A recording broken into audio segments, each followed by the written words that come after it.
ഒന്നുപെടുത്തിട്ട് കിടന്നുറങ്ങാവൂ. ഒന്നുമില്ലാതെ ഒരു മനുഷ്യനും ഉറങ്ങരുത്. കാരണം ഒന്നുതാ ഉറക്കമെന്ന് പറഞ്ഞാൽ മരണമാ. ഉറക്കമെന്ന് പറഞ്ഞാ മരണമാ. എന്റെ പ്രിയപ്പെട്ടവര്, രാവിലെ ഉറക്കത്തിൽ നിന്ന് എഴുന്നേക്കുമ്പോ ആദ്യം പറയണം അൽഹംദുലില്ലാഹ്. അല്ലാഹുവേ, നിനക്കാണ് സർവസ്തുതിയും. എന്തിനാ പറയുന്നത്? അല്ലദീ അഹ്യാനാ ബഅദമാ അമാതനാ വഇലൈഹിൻ നുശൂർ. മരിച്ചു കിടന്ന് എനിക്കൊരവസരം നൽകിയല്ലോ, ഒരു ദിവസം കൂടെ എനിക്ക് ആയുസ് നീട്ടിത്തന്നല്ലോ. അതുകൊണ്ട് അൽഹംദുലില്ലാഹ്. അതിനാണ് അല്ലാഹുവിനെ സ്തുതിക്കാൻ പറഞ്ഞത്. അതുകൊണ്ട് ചെറുപ്പക്കാരാ, ഒന്നുപെടുത്തിട്ടേ ഉറങ്ങാവൂ. എന്തേ കാരണമെന്നറിയോ? ഒരാൾ ഉറങ്ങുന്ന സമയത്ത് ഒന്നുപെടുത്തിട്ട് കിടന്നുറങ്ങിയാൽ തലയുടെ ഭാഗത്ത് മലക്ക് നിൽക്കുകയാണ്. മൻബാത്ത ത്വാഹിറുൻ ബാത്ത ഫീ ശിആരിഹി മലകുൻ ലാ യസ്തൈഖദു സഅതൻ മിനൽ ലൈൽ. നീ ഉറക്കത്തിൽ നിന്ന് എഴുന്നേൽക്കുന്നത് വരെ നിന്റെ തലയുടെ ഭാഗത്ത് നിന്ന് മലക്ക് ദുആ ചെയ്യുന്നു. അല്ലാഹുമ്മ ഗഫിർ ലഹു, പുറത്തു കൊടുക്കണേ അല്ലാ, കരുണ കാണിക്കണേ അല്ലാ.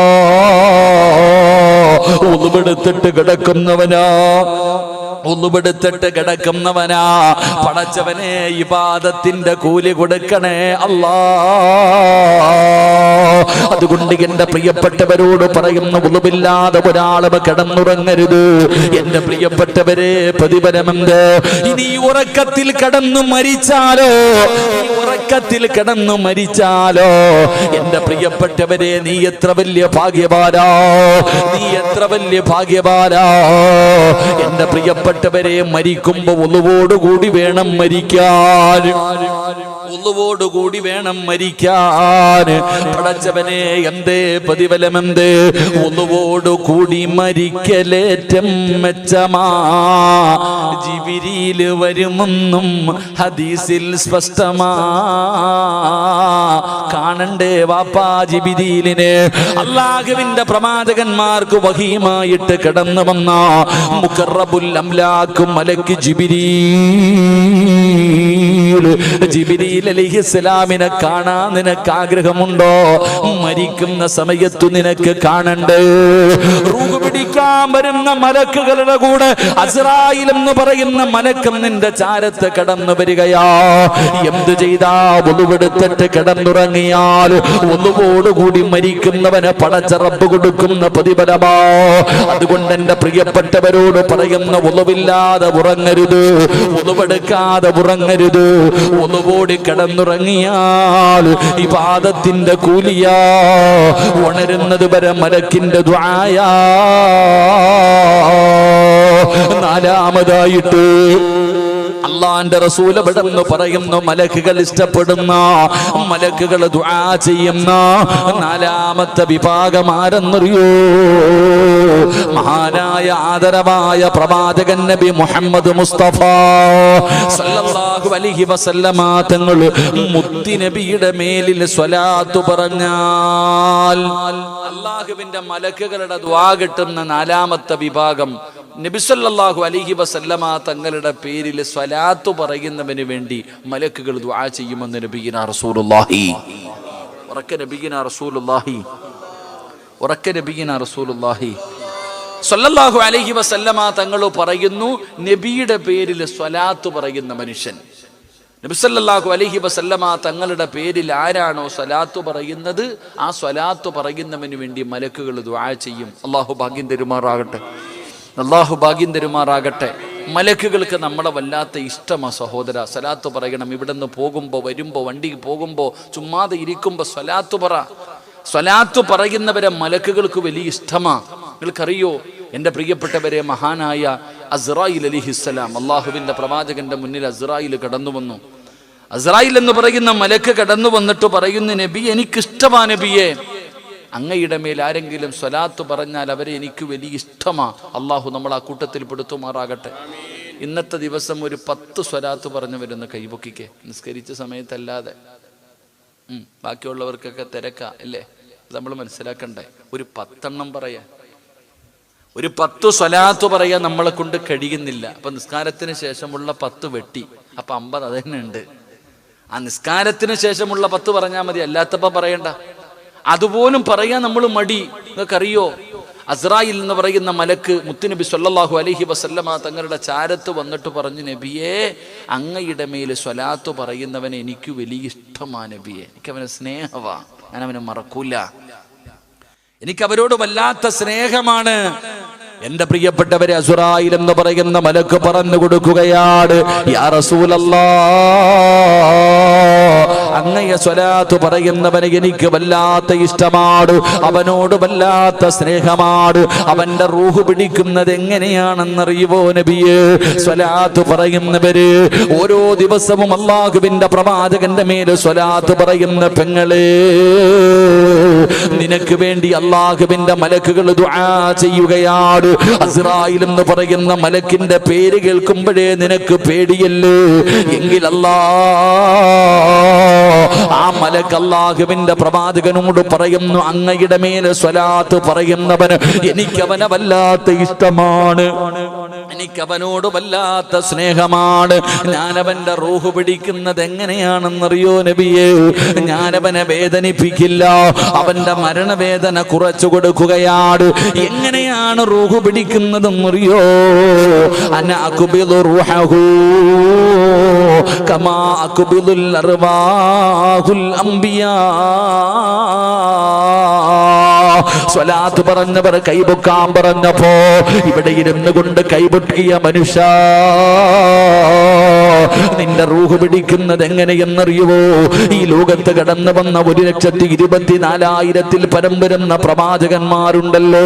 ആദം നബിയും നൂഹ് നബിയും ഇബ്രാഹിം നബിയും മൂസാ നബിയും ദാവൂദ് നബിയും യഅ്കൂബ് നബിയും യൂനുസ് നബിയും യൂസുഫ് നബിയും ഹാറൂൻ നബിയും യഹ്യാ നബിയും അയ്യൂബ് നബിയും സുലൈമാൻ നബിയും സക്കരിയാ നബിയും ഈസാ നബിയും മഹാനായ ആദരവായ പ്രവാചകൻ നബി മുഹമ്മദ് മുസ്തഫ സല്ലല്ലാഹു അലൈഹി വസല്ലമ തങ്ങൾ വരെയുള്ള 1,24,000 വരുന്ന പ്രവാചകന്മാര്, അംബിയാ മുർസലീങ്ങൾ, അവരുടെ റൂഹ് പിടിച്ചതുപോലെ, അവരുടെ റൂഹ് പിടിച്ചതുപോലെ വേദന കുറയ്ക്കുകയാണ്, വേദന കുറയ്ക്കുകയാണ്. അല്ലാഹുവിന്റെ പ്രവാചകന്റെ മേലെ സ്വലാത്ത് പറഞ്ഞവന്റെ റൂഹ് പിടിക്കുന്നത് അങ്ങനെയാ നബിയേ. ഞാൻ വേദനിപ്പിക്കില്ല നബിയേ, മയം കാണിക്കും നബിയേ, കരുണ കാണിക്കും നബിയേ, സൂക്ഷ്മതയോടുകൂടി റൂഹ് പിടിക്കും നബിയേ. ആരാ പറയുന്നത്? അസ്രായിൽ എന്ന് പറയുന്ന മലക്കാ. എന്റെ പ്രിയപ്പെട്ടവരെ, രണ്ടാമതായിട്ട് പറയുന്നു മീകായിൽ അലൈഹിസ്സലാം. അല്ലാഹുവിന്റെ പ്രവാചകന്റെ ചാരത്ത് മീകായിൽ എന്ന് പറയുന്ന മലക്ക് പറയുന്നു, യാ റസൂലല്ലാഹ്, എനിക്കും ഇഷ്ടമാണ് നബിയേ, എനിക്കും സ്നേഹമാണ് നബിയേ, ഞാനും അവരെ മറക്കില്ല. എന്റെ പ്രിയപ്പെട്ടവരെ, നാളെ ഇസ്രാഫീൽ എന്ന് പറയുന്ന മലക്ക് സൂറെന്ന് പറയുന്ന കാഹളത്തിലൂതുമ്പോ കബറിനകത്ത് നിന്ന് എഴുന്നേറ്റ് പട്ടിയുടെയും പന്നിയുടെയും കഴുതയുടെയും പേപ്പട്ടിയുടെയും പിന്താരങ്ങളിൽ കുടികുത്തി വെച്ച് വരുന്നവർ, നടന്നു വരുന്നവർ, എഴഞ്ഞു വരുന്നവർ, മുഖത്ത് മാംസമില്ലാത്തവർ, കുഷ്ഠരോഗിയെ പോലെ വരുന്നവർ, പടച്ചവനെ പിന്താരങ്ങളിൽ കുടികുത്തി വെച്ച് വരുന്നവർ, ഇതുപോലെ നാളെ പടച്ചറപ്പിന്റെ കോടതിയിലേക്ക് ജനങ്ങൾ മുഴുവനും കടന്നു വരുമല്ലോ. ചെമ്പിന്റെ തറയാടാ ചെറുപ്പക്കാരാ, മോനെ, ഒരു ചാണ് മുകളില് സൂര്യനാ, നൂൽബന്ധം പോലുമില്ല. ആ പടച്ചറപ്പിന്റെ പരലോകത്ത് നീ ഇങ്ങനെ നിൽക്കുമ്പോ ഇസ്രാദാ മീകായിൽ എന്ന് പറയുന്ന മലക്കുണ്ടല്ലോ, അവിടെന്ന് പറയുന്നു, യാ റസൂലല്ലാഹ്, അന അസ്കീഹി മിൻ ഹൗദിക യാ റസൂലല്ലാഹ്, ഞാനവനെ തിരിച്ചറിയും നബിയേ, ഞാനവനെ തിരിച്ചറിയും നബിയേ. കൊണ്ടുവരും ഹൗദുൽ കൗസറിന്റെ ചാരത്ത്. അല്ലാഹുവിന്റെ പ്രവാചകന്റെ ഹൗദുൽ കൗസർ ഉണ്ടല്ലോ, ജീവിതത്തിൽ ഒരിക്കൽ കുടിച്ചു കഴിഞ്ഞാൽ മരിക്കുന്ന കാലം വരെ ദാഹമുണ്ടാകാത്ത ആ ഹൗദുൽ കൗസർ എന്ന് പറയുന്ന ആ പാനീയത്തിന്റെ ചാരത്തേക്ക് നിന്നെ കൊണ്ടുവരികയാ, അവിടെന്ന് കുടിപ്പിക്കുകയാ, അവിടെന്ന് കുടിപ്പിക്കുകയാ. ആരാ പറയുന്നത്? മീകായില. മീകായിൽ എന്ന് പറയുന്ന മലക്കാട് പറയുന്നത് ഞാൻ അവരെ കൊണ്ടുവരും നബിയേ. അനാസ്ഖീഹി മിൻ ഹൗദിക യാ റസൂലല്ലാഹ്. ഉമ്മമാരേ, സ്വലാത്തിന്റെയും ദിക്റിന്റെയും മജ്ലിസുകളിൽ പോകുന്നവർ, ഓരോ ദിവസവും പടച്ചവനെ പ്രവാചകന്റെ പേരിൽ സ്വലാത്ത് പറയുന്ന ഉമ്മമാര്, നിനക്കറിയണോ അള്ളാഹുവിന്റെ റസൂലിന്റെ മുന്നിൽ ഇസ്രാഫീൽ എന്ന് പറയുന്ന മലക്ക് കടന്നു വന്നിട്ട് പറയുകയാ, എന്റെ പെങ്ങളെ, നാളെ പടച്ചറപ്പിന്റെ പരലോകത്ത് നീ കടന്നു ചെല്ലുമല്ലോ. നിന്റെ വാപ്പയുണ്ട്, നിന്റെ ഉമ്മയുണ്ട്, നിന്റെ ഭാര്യയുണ്ട്, നിന്റെ മക്കളുണ്ട്, നിന്റെ കൂടപ്പറപ്പുണ്ട്. യൗമ യഫിറുൽ മർഉ മിൻ അഖീ വ ഉമ്മിഹി വ അബീ വ സ്വഹിബതിഹി വ ബനീ. ഒരാളും തിരിഞ്ഞു നോക്കാത്ത നാളെ പടച്ചറപ്പിന്റെ പരലോകത്ത് യാ വൈലതാ യാ ഹസ്റതാ, എന്റെ നാശമേ എന്ന് പറഞ്ഞ ജനങ്ങൾ അവിടെ കടന്ന് നിലവിളിക്കുന്ന ദിവസമുണ്ടല്ലോ. ഈ പറയുന്ന നിന്നെ അള്ളാഹുവിന്റെ മുന്നിൽ കൊണ്ടുപോവുകയാണ്. വിചാരണയ്ക്ക് വേണ്ടി പടച്ചറപ്പിന്റെ മുന്നിലേക്ക് നിന്നെ കൊണ്ടുപോകുമ്പോ ഒരു മലക്ക് അള്ളാഹുവിന്റെ മുന്നിൽ സുജൂദിൽ കിടക്കുകയാ. ഇസ്രാഫീൽ എന്ന് പറയുന്ന മലക്ക് പടച്ചറപ്പിന്റെ മുന്നിൽ സുജൂദിൽ കിടക്കുകയാണ്. അല്ലാഹുവേ, തല ഉയർത്തുന്നില്ല. എഴുന്നേക്ക് ഇസ്രാഫീല്, എഴുന്നേക്ക് ഇസ്രാഫീല്. എന്തിനാ ഇവിടെ വന്ന് കിടക്കുന്നത്? ഇസ്രാഫീൽ എന്ന് പറയുന്ന മലക്ക് പറയുന്നു, അന അസ്ജുദു ലില്ലാഹി തആല മാ അർഫഉ റഅസി ഹത്താ യഗ്ഫിറ അല്ലാഹു തആല ലഹു. ചെറുപ്പക്കാരാ, നിനക്ക് വേണ്ടി, ഉപ്പമാരെ, ഉമ്മമാരെ, അല്ലാഹുവിന്റെ കോടതിയില് ഒരു മലക്ക് സുജൂദിൽ കിടക്കുന്നു. എഴുന്നേക്കില്ല റബ്ബേ, ഞാൻ ഇവിടെ നിന്ന് എഴുന്നേക്കില്ല റബ്ബേ. ഇവന് പുറത്തു കൊടുക്കണമല്ലോ, ഇവന് പുറത്തു കൊടുക്കണമല്ലോ. ഇവന് സ്വർഗം കൊടുക്കാതെ ഞാൻ ഇവിടെ നിന്ന് എഴുന്നേക്കില്ല അല്ലാ. ഒരു മലക്ക് റബ്ബിന്റെ മുന്നിൽ പ്രതിഷേധം നടത്തുകയാ. ആർക്ക് വേണ്ടി? നിനക്ക് വേണ്ടി. അല്ലാഹുവിന്റെ പ്രവാചകന്റെ പേരിൽ സ്വലാത്ത് പറഞ്ഞ നിനക്ക് വേണ്ടി. അല്ലാഹുവിന്റെ മലക്ക് അവിടെ കിടന്ന് സുജൂദിൽ കിടന്ന് പ്രതിഷേധിച്ചിട്ട് അല്ലാഹു നിനക്ക് പുറത്തു തന്നു എന്ന് പറയുമ്പോഴാണ് ആ മലക്ക് അവിടെ നിന്ന് തല ഉയർത്തുന്നത്. അതാ സ്നേഹബന്ധമെന്ന് പറഞ്ഞാൽ, അതാണ് സ്നേഹബന്ധമെന്ന് പറഞ്ഞാൽ. എന്റെ പ്രിയപ്പെട്ടവരെ, ഇസ്രാഫീൽ എന്ന മലക്ക് പടച്ചറപ്പിന്റെ മുന്നിൽ കിടക്കുകയാ. ഇനി നാലാമത്തെ മലക്കാരാ, മുഖറബുൽ അംലാക്ക് മലക്ക് ജിബ്രീൽ. ജിബ്രീൽ അലൈഹിസ്സലാം കടന്നു വരികയാ. അവസാനം എവിടെ വെച്ചെന്നറിയോ? സിറാത്ത് എന്ന് പറയുന്ന പാലമുണ്ടല്ലോ, നരകത്തിന്റെ മുകളിലൂടെ പടച്ചറപ്പ് വലിച്ചു കെട്ടിയിരിക്കുന്ന സിറാത്ത്.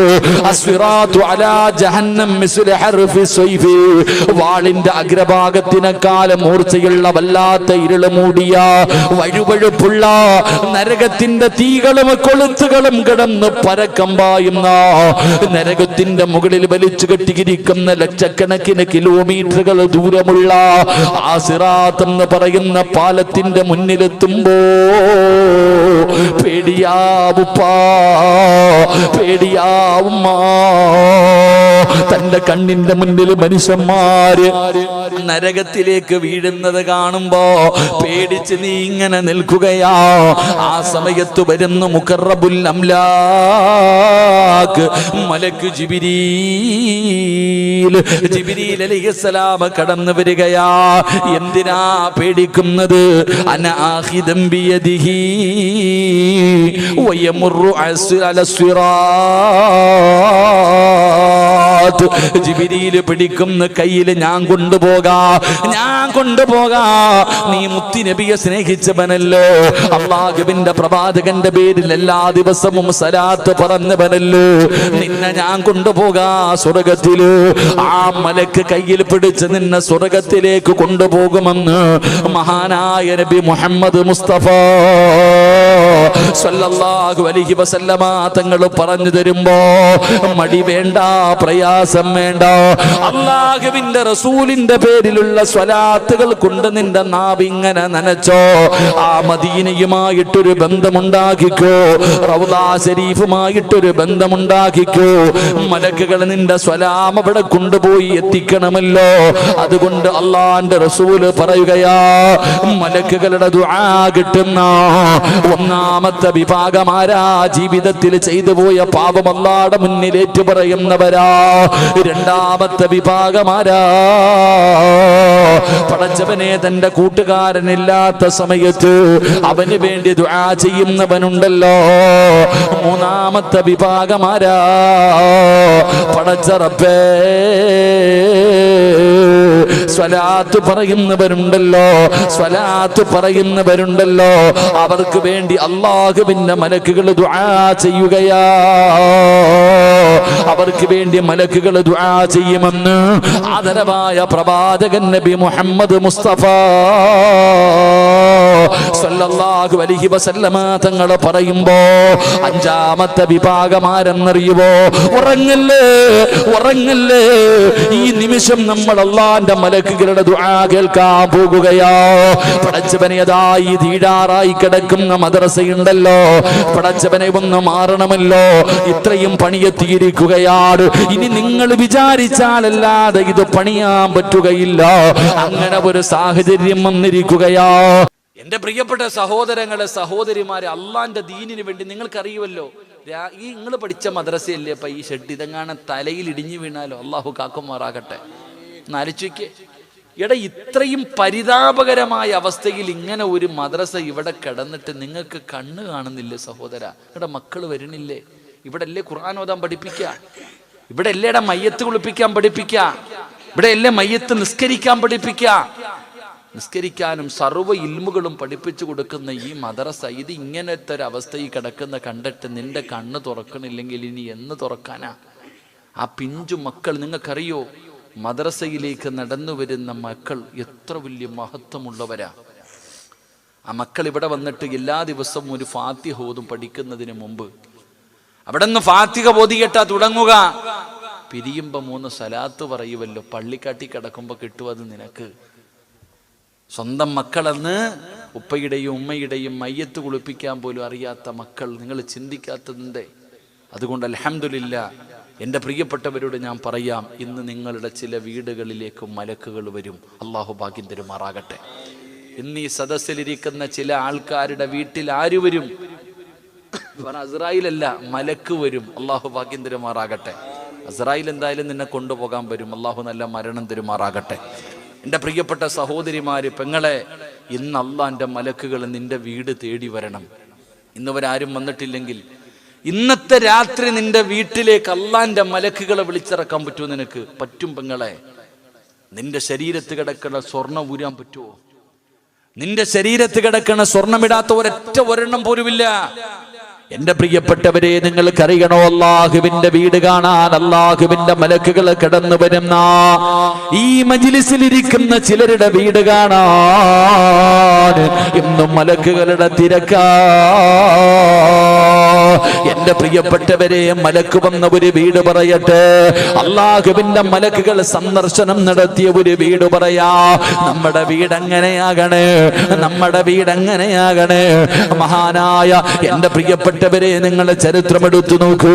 അതാ ഉമ്മു സുലൈം എന്ന് പറയുന്ന ഒരു മഹദി വീടിന്റെ കവാടത്തിൽ കാത്തു നിൽക്കുകയാ. ഉമ്മു സുലൈം റളിയല്ലാഹു തആല അൻഹാ തന്റെ കുടിലിന്റെ വാതിലിൽ ഇങ്ങനെ കാത്തു നിൽക്കുകയാണ്. ആരെയാണ് കാത്തു നിൽക്കുന്നത്? തന്റെ പ്രിയപ്പെട്ട ഭർത്താവിനെയും തന്റെ പൊന്നുമകനെയും കാണുന്നില്ല. പള്ളിയിൽ പോയതാണ് വാപ്പയും മകനും. കാണാത്തത് കാരണം പള്ളിയതാ പടച്ചവനെ വീടിന്റെ കവാടത്തിൽ കാത്തു നിൽക്കുകയാ. ഉമ്മു സുലൈം റളിയല്ലാഹു തആല അൻഹാ തന്റെ പ്രിയപ്പെട്ട ഭർത്താവും മകനും പള്ളി നിസ്കരിക്കാൻ പോയി. തിരിച്ചു വരാൻ താമസിച്ചിട്ടും കാണുന്നില്ല. ഇങ്ങനെ കാത്തു നിൽക്കുകയാ. അല്ലാഹു ഈമാൻ നൽകുമാറാകട്ടെ. അല്ലാഹ് ഈമാൻ നൽകുമാറാകട്ടെ. നിങ്ങളുടെ ആരുടെയെങ്കിലും ഭാര്യമാര് വീടിന്റെ വാതിലിൽ കാത്തു നിൽക്കാറുണ്ടോ? ഉണ്ടോറ? ഉണ്ടോ? അങ്ങനത്തെ വല്ല ഭാഗ്യവാന്മാരുണ്ടെങ്കിൽ ഒന്ന് കൈപൊക്കിക്ക്. എവിടെയെങ്കിലും പോയിട്ട് വരുമ്പോ കാണാം. സുബ്ഹാനല്ലാഹ്. നമ്മുടെ പെണ്ണുങ്ങൾ ഇത്തിരി കഴിഞ്ഞിട്ട് വന്നാൽ മതി, കാരണം സീരിയൽ കണ്ട് തീർക്കണ്ടേ. ഇയാൾ വന്നു കഴിഞ്ഞാൽ വേറെ വാർത്തയിടും, കുത്തിക്കൊണ്ടിരിക്കും. ഉമ്മു സുലൈം റളിയല്ലാഹു തആല അൻഹ തന്റെ ഭർത്താവ് പള്ളിയിൽ പോയിട്ട് കാണുന്നില്ല, നോക്കിയിരുന്നു. പൂമുഖവാതുക്കൽ ഒരു പാട്ടില്ലേടോ, സ്നേഹം വിടർത്തുന്ന പൂന്തിങ്കളാണ് എൻ്റെ ഭാര്യ. സുബ്ഹാനല്ലാഹ്. പാടാനൊക്കെ എല്ലാവർക്കും പറ്റും, എഴുതാനും പാടാനും എല്ലാവർക്കും പറ്റും. പക്ഷെ ആ പൂന്തിങ്കളെ ഇന്ന് വരെ കണ്ടിട്ടില്ല നമ്മളിൽ പലരും. നമ്മുടെ വീട്ടിലും ഉണ്ട്. അള്ളാഹു നന്നാക്കി തരുമാറാകട്ടെ. ഉറക്കെ പറഞ്ഞോ. അറിയാല്ല കിടന്ന് അനുഭവിക്കുന്നത്, അറിയാവല്ലോ. നാട്ടുകാരുടെയും ലോകത്തിന്റെ മുന്നിൽ നീ വലിയവനായിരിക്കും. പക്ഷെ പെണ്ണ്, നിങ്ങളറിയോ, മഹാനായ സയ്യിദന ഉമർ ഇബ്നുൽ ഖത്താബ് റളിയല്ലാഹു തആല അൻഹുവിന്റെ വീട്ടിലേക്ക് ഒരാൾ വരിക. ഒരാൾ ഉമർ തങ്ങൾ ഖലീഫയെ ആ വീടിന്റെ മുന്നിൽ വന്നിങ്ങനെ നിൽക്കുന്നു. അല്ലാഹുവേ, ഈ മനുഷ്യനങ്ങ് തിരിച്ചു പോവാ. എന്തിനാ വന്നതെന്നറിയോ? ഇയാളുടെ പെണ്ണുമ്പിള്ളയുടെ പീഡനം സഹിക്കാൻ പറ്റാതെ ഈ മനുഷ്യൻ വരിക ഖലീഫയോട് പരാതി പറയാൻ. ഇദ്ദേഹത്തിന്റെ ഭാര്യയുടെ കുത്തുവാക്കും പരിഹാസങ്ങളും സഹിക്കാൻ പറ്റാതെ ഖലീഫയോട് പരാതി പറയാൻ വേണ്ടി വന്നതാണ്. ഉമർ തങ്ങളുടെ വീട്ടിൽ വന്ന് നിന്നിട്ട് നോക്കുമ്പോൾ ഉമർ തങ്ങളുടെ വീടിനകത്ത് ബദറിയുദ്ധം നടക്കുക. ഉമർ തങ്ങളും ഭാര്യ ഉമർ തങ്ങളെ നിർത്തി പൊരിച്ചുകൊണ്ടിരിക്കുക. അപ്പൊ ഈ സാധു പടച്ചവനെ മിണ്ടാതെ ഇറങ്ങിപ്പോയി. അപ്പൊ ഉമർ തങ്ങൾ, ചങ്ങായി ഇവിടെ പോവാ, എന്താ? ഒന്നും ഇല്ലപ്പ, നീ എന്തിനാ വന്നേ? അല്ല ഞങ്ങളെ, എൻ്റെ പെണ്ണുമ്പിള്ളയുടെ പരാതി പറയാം. ഇവിടെ പടവേടിച്ചു പന്തളത്ത് പോയപ്പോ പന്തംകുളത്തി പറയണ പോലെ ഇതാ. അള്ളാഹു നമുക്ക് സന്തോഷമുള്ള ജീവിതം നൽകുമാറാകട്ടെ. ഇപ്പം എല്ലാം വിട്ടില്ലേ. ഇപ്പം ഇനി കല്യാണം കഴിക്കണമെങ്കിൽ 18 തികയുമ്പോൾ ചാടാൻ നിന്ന ആമിന ഇപ്പം ആകാശത്ത് നോക്കി നക്ഷത്രം എണ്ണ. പടച്ചല്ലേ, 18 തികയുമ്പോൾ ചാടാൻ നിന്ന ആമിന ഇപ്പം ആകാശത്ത് നോക്കി നക്ഷത്രം എണ്ണ. പടച്ചവനെ 18, 19, 20, 21 കരയുക. അള്ളാഹു നമ്മുടെ മക്കൾക്ക് ഈമാൻ നൽകുമാറാകട്ടെ. അല്ല പറഞ്ഞെന്തെന്നറിയോ? 3 പെൺമക്കളുള്ളവർ കൈവക്കിക്കേ. 3 പെൺകുട്ടികളുള്ളവർ, 2 എണ്ണം ഉള്ളവർ കൈവക്ക്. 1 കൈവക്ക്. സ്വർഗത്തില്ല. അള്ളാഹു ഈമാൻ തരുമാറാകട്ടെ. എവിടെയാണ്? സ്വർഗത്തിൽ. എന്ത് ചെയ്യണം? ഈ പറഞ്ഞ നിനക്ക് അള്ളാഹു തന്ന നിന്റെ മക്കളെ നല്ലതുപോലെ വളർത്തി വിവാഹം കഴിച്ചു കൊടുക്കണം. നല്ലതുപോലെ വളർത്തിയിട്ട് വിവാഹം കഴിച്ചു കൊടുത്താൽ നിനക്ക് സ്വർഗമുണ്ടെന്ന് നബി മുഹമ്മദ് മുസ്തഫ. ഇപ്പം തന്നെ നീ ചിന്തിച്ചോണം, അത്ര എളുപ്പമുള്ള കാര്യമല്ല അതൊന്നും. അത്ര എളുപ്പമുള്ള കാര്യമല്ല ഇതിനെയൊക്കെ 18, 21 വരെയൊക്കെ എത്തിക്കുക എന്ന് പറയുന്നത്. ശരി, അള്ളാഹു നമ്മുടെ മക്കളെ നിക്കാഹ് കഴിച്ചു കൊടുക്കാനുള്ള ഭാഗ്യം തരുമാറാകട്ടെ. എൻ്റെ പ്രിയപ്പെട്ടവരെ, ഉമ്മു സുലൈം റളിയല്ലാഹു തആല അൻഹ വീടിന്റെ വാതിലിൽ കാത്തു നിൽക്കുകയാ. അതാ വരുന്നു തന്റെ മകനും ഭർത്താവും. അബൂ തൽഹ റളിയല്ലാഹു തആല അൻഹു, അനസ് റളിയല്ലാഹു തആല അൻഹു, വാപ്പയും മകനും പടച്ചവനെ ഉത്സവപ്പറമ്പിൽ നിന്ന് വരികയല്ല. പള്ളിയിൽ നമസ്കരിക്കാൻ പോയിട്ട് വാപ്പയും മകനും കൂടെ ഇങ്ങനെ നടന്നു വരികയാണ്. ഉമ്മു സുലൈമിന് സമാധാനമായി. പടച്ചവരേതായ ഈന്തപ്പന മരങ്ങളുടെ നടുവിലൂടെ നടന്ന് അവസാനം വീടിന്റെ മുന്നിൽ വരുമ്പോ മൂന്നാമതൊരു പ്രായമുള്ള മനുഷ്യനെ കാണുകയാ. ഉമ്മു സുലൈം റളിയല്ലാഹു തആല അൻഹ നോക്കുമ്പോ തന്റെ ഭർത്താവിന്റെ കൂടെ ഒരു പ്രായമുള്ള ഒരു മനുഷ്യനെ കാണുകയാണ്. വീടിന്റെ അകത്തേക്ക് കടന്നു വന്നു. ഉമ്മു സുലൈം റളിയല്ലാഹു തആല അൻഹുവിന്റെ ചാരത്തേക്ക് അബൂ തൽഹ തങ്ങൾ കടന്നു വരുമ്പോ അവിടെന്ന് ചോദിക്കുന്നു, അബൂ തൽഹ, കൂടെ ഒരു മനുഷ്യനുണ്ടല്ലോ, ആരാണ്? നിങ്ങളുടെ കൂടെ ഒരു പ്രായമുള്ള മനുഷ്യനുണ്ടല്ലോ, ആരാണെന്ന് ഭാര്യ ചോദിക്കുമ്പോ അബൂ തൽഹ റളിയല്ലാഹു തആല അൻഹു പറയുന്നു, ഇശാ നമസ്കാരം കഴിഞ്ഞ് പള്ളിയിൽ നിന്ന് വെളിയിലിറങ്ങുമ്പോ അല്ലാഹുവിന്റെ റസൂൽ ചോദിച്ചു, സഹാബാ, ഒരു യാത്രക്കാരനുണ്ട്, ആരാ ഭക്ഷണം കൊടുക്കുക? ഒരു പാവപ്പെട്ട മനുഷ്യനുണ്ട്, ആരാണ് എന്ന് കൊണ്ടുപോയിട്ട് ഭക്ഷണം കൊടുക്കുക? അബൂ തൽഹ റളിയല്ലാഹു തആല അൻഹു പറഞ്ഞു, ഞാൻ കൊണ്ടുപോകാൻ നബിയേ, ഞാൻ ഭക്ഷണം കൊടുക്കാൻ നബിയേ എന്ന് പറഞ്ഞുകൊണ്ട് വിളിച്ചുകൊണ്ട് വന്നതാണ്. ഉമ്മു സുലൈമിന്റെ കണ്ണ് നിറയുകയാ. എന്തിനാ കരയുന്നത്? പടച്ചവരെ, ഇന്ന് നമ്മുടെ വീടിന്റെ അകത്താകെയുള്ളത് ഈ ഭക്ഷണമാണ്. കുറച്ച് ഭക്ഷണം എടുത്തിട്ട് കാണിച്ചു കൊടുക്കുകയാണ്. ഇതല്ലാതെ വേറെ ഒന്നുമില്ല. നമ്മുടെ പൊന്നുമകന് ഭക്ഷണം കഴിച്ചിട്ട് ദിവസങ്ങളായല്ലോ. നമ്മുടെ പൊന്നുമകന് വയറ് നിറച്ച് ഭക്ഷണം കഴിച്ചിട്ട് ഒരുപാട് ദിവസങ്ങളായല്ലോ. അതുകൊണ്ട് ഇന്ന് നമുക്ക് രണ്ടുപേർക്കും പട്ടിണി കിടക്കാം. ഇന്ന് നമ്മൾ രണ്ടുപേരും കൂടെ പട്ടിണി കിടന്നിട്ട് ആ ഭക്ഷണം മകന് കൊടുക്കാമെന്ന് പറഞ്ഞു മാറ്റിവെച്ചിരിക്കുകയാണ്.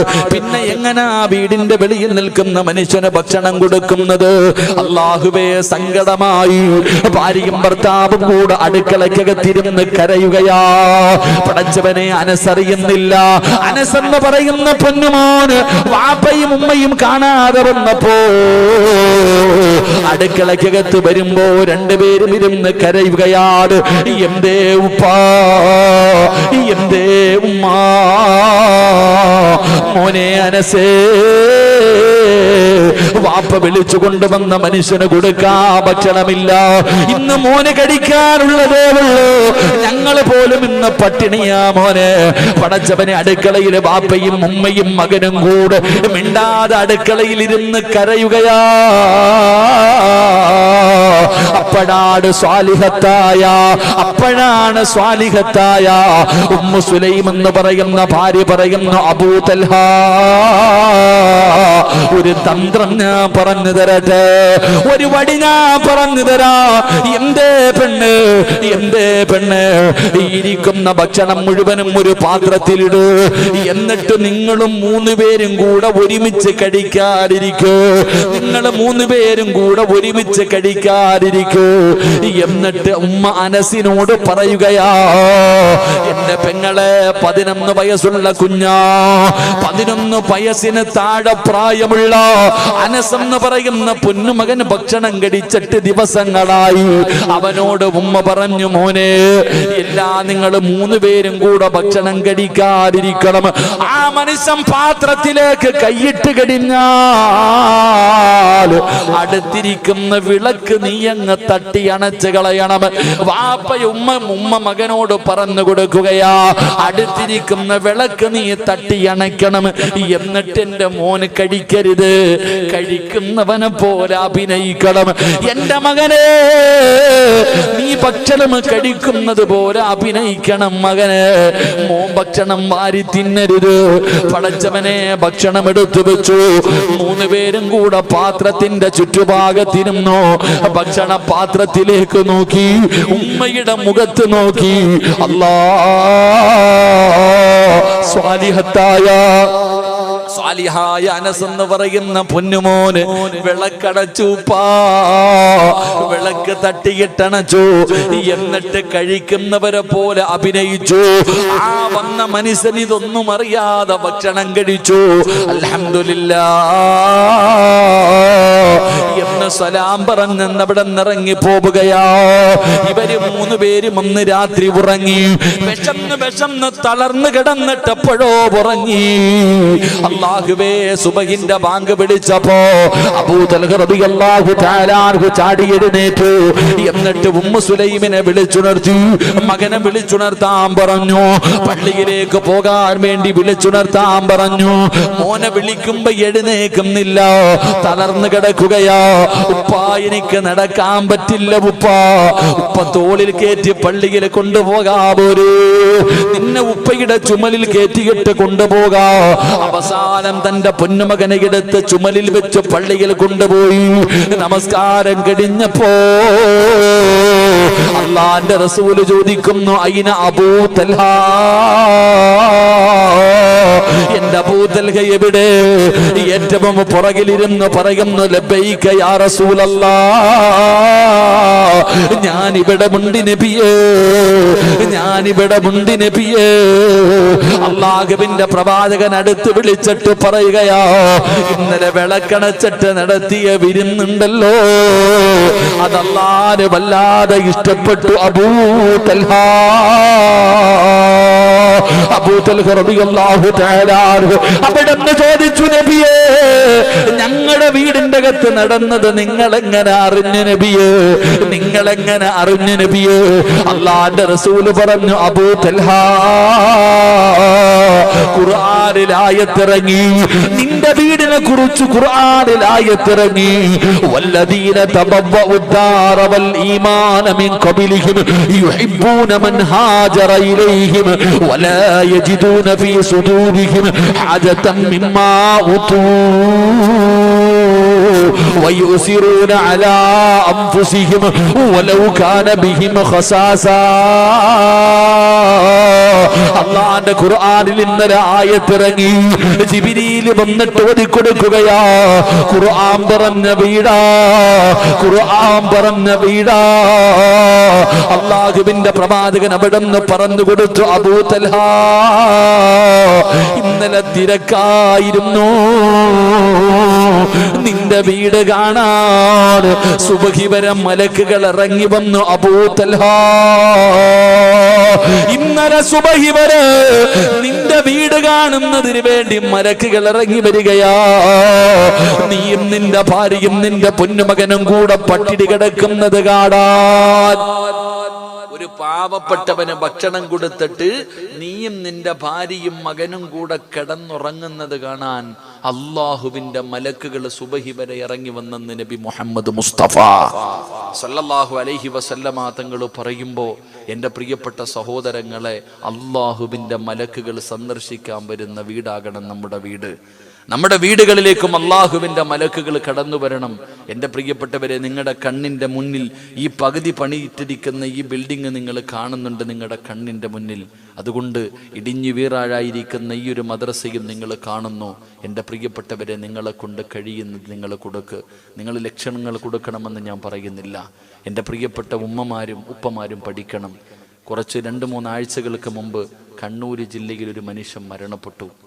മയ്യത്ത് കൊണ്ടുപോകുന്ന ചിത്രങ്ങൾ പത്രങ്ങളിലും വാട്സപ്പിലും ഫേസ്ബുക്കിലൊക്കെ നമ്മൾ കണ്ടവരാ. മയ്യത്ത് പൊതിഞ്ഞുകൊണ്ടാ പോയത്. ആരുടെയായിരുന്നെന്നറിയോ? 10-27 കൊല്ലം തൻ്റെ ഭാര്യയ്ക്കും തൻ്റെ മക്കൾക്കും വേണ്ടി അറബ് നാട്ടിൽ കടന്ന് കഷ്ടപ്പെട്ട് ജീവിച്ച മനുഷ്യൻ. തൻ്റെ ഭാര്യയ്ക്കും തൻ്റെ മക്കൾക്കും വേണ്ടി ജീവിച്ചു. അവസാനം വയസ്സായപ്പോൾ, പ്രായമായപ്പോൾ വീട്ടിലേക്ക് വന്നു. ആർക്കും വേണ്ട. ഭാര്യയും മക്കളും തിരിഞ്ഞു നോക്കാതെ അവസാനം വീടിൻ്റെ റൂമിനകത്ത് കടന്ന് മരിച്ചു ആ മനുഷ്യൻ. മയ്യത്തുകൾ പോലും അവിടെ നിന്ന് ദുർഗന്ധമടിക്കുന്നത് കണ്ടിട്ടാ മനസ്സിലായത് മരിച്ചെന്ന്. പോസ്റ്റ്മോർട്ടം ചെയ്തിട്ട് ഡോക്ടർമാർ പറയുന്നു, ഈ മനുഷ്യൻ മരിക്കാനുള്ള കാരണം ഭക്ഷണം കഴിച്ചിട്ട് ദിവസങ്ങളായി, പട്ടിണി കിടന്നു മരിച്ചു. നിങ്ങളുടെ കണ്ണിൻ്റെ താഴെ കണ്ണൂർ ജില്ലയിൽ എൻ്റെ പ്രിയപ്പെട്ടവരെ, പട്ടിണി കിടന്നിട്ട് മരിച്ചുപോയൊരു മനുഷ്യൻ. അദ്ദേഹത്തിൻ്റെ ഭാര്യക്കോ അദ്ദേഹത്തിൻ്റെ മക്കൾക്കോ കരുണ തോന്നിയില്ല. നമ്മുടെ വീടും നമ്മളും വീടിൻ്റെ എറ്റിയമ്മ. പണമുണ്ട് എങ്കിൽ പരിസരം ജനനിബിഡമ, പേക്കൂത്ത് തീർന്നാൽ പിന്നെ കൂത്തുകാരൻ മാത്രമാ. നമ്മുടെ വീടിൻ്റെ എറ്റിയമ്മ. മക്കൾ ചോദിക്കുമ്പോൾ കൊടുത്തുകൊണ്ടിരുന്നാൽ നല്ല വാപ്പ. മക്കൾ ചോദിക്കുന്നതൊക്കെ വാങ്ങിക്കൊടുത്താൽ, മക്കളും ഭാര്യയും ചോദിക്കുന്നതൊക്കെ കൊടുത്തുകൊണ്ടിരുന്നാൽ നല്ല മനുഷ്യൻ. കൊടുക്കാതിരുന്നാൽ പോയി നിന്റെ കാര്യം. പിന്നെ മക്കൾക്ക് നിന്നെ വേണ്ട. നീ പറയുന്നതനുസരിക്കുന്നില്ല, വാപ്പ മോശക്കാരനായി, ഉമ്മ പിന്നെ പരിഗണിക്കുന്നില്ല. എൻ്റെ പ്രിയപ്പെട്ടവരെ, നമ്മൾ ജീവിച്ചു കൊണ്ടിരിക്കുന്ന കാലഘട്ടം അങ്ങനെയാ. അതുകൊണ്ട് എന്തെങ്കിലും നന്മ ചെയ്തു വെക്ക്. വാപ്പയുടെ ഖബർ എവിടെയാണെന്ന് ചോദിച്ചാൽ മക്കൾക്കറിയില്ല. ഉപ്പാടെ ഖബർ എവിടാണെന്ന് ചോദിച്ചാൽ പള്ളിപ്പറമ്പിലാണെന്ന് പറയാനല്ലാതെ എൻ്റെ ഉപ്പയുടെ ഖബർ ഇതാണെന്ന് ചൂണ്ടിക്കാണിച്ചു കൊടുക്കുന്ന എത്ര മക്കളുണ്ട്, അറിയുന്ന എത്ര പേരുണ്ട്. അതുകൊണ്ട് എൻ്റെ പ്രിയപ്പെട്ടവരെ, നിങ്ങൾ ചിന്തിക്ക്. അള്ളാഹു നമുക്ക് ഈമാൻ നൽകി അനുഗ്രഹിക്കുമാറാകട്ടെ.